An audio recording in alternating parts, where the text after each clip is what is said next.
were just talking about the kind of commentary that we got from Scott Bessent, where he said that India is the world's largest democracy and US is the world's largest economy. And at the end of the day, India and US will have to come together. So that's some important commentary that is coming from US Treasury Secretary. This is a complicated relationship. President Trump and Prime Minister Modi should go ahead and have good rapport at the top level, but it's not just about Russian oil. I thought India could be one of the first countries to strike a deal, but he also says that India insisted and they dragged out on negotiations. So that's some important commentary that has come in from Scott Bessent. But we also have commentary that has come in from White House trade advisor, where he says that it's Modi's war, but the road to peace runs in part through New Delhi. So it's on New Delhi to ensure how trade deals works going forward. Everybody in America loses because of what India is doing. And he also goes on to say that India can get 25% off tomorrow if India stops buying Russian oil. In fact, we also have Trump advisors commentary that has come in from the recent developments on the trade negotiations between India and US, where he says that if Indians don't budge, then I don't think President Trump will either.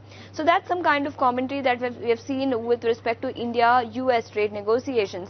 Meanwhile, we have some commentary that is coming from Brazilian finance minister, where he says that Brazil might head to the US courts to challenge the legality of the 50% tariff that have been imposed on Brazilian goods this month. In fact, he says we will go to the court if needed.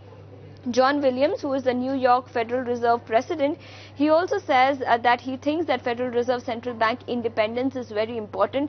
This is with respect to latest commentary from Trump, where he said that he is looking to fire Federal Reserve Governor. The structure of the Federal Reserve is such that it has to ensure the independence of central bank, policymakers who are making decisions which should be away from short-term political pressure. Meanwhile, he also said that US economy is strong even if it is slowing a little bit, and he also called the labor market in the United States very strong.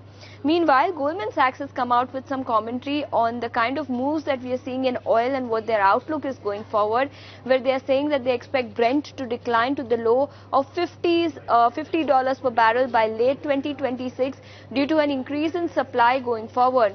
In fact, Goldman Sachs also says that they expect the oil surplus to widen in the balance of this calendar year, next year as well. It will average at 1.8 million barrels per day in 2024 through the fourth quarter of 2026 as well, and this is likely to rise further next calendar year. So that's some important commentary, one with respect to oil, and second also with respect to the developments that we are seeing between India and US when it comes to tariffs.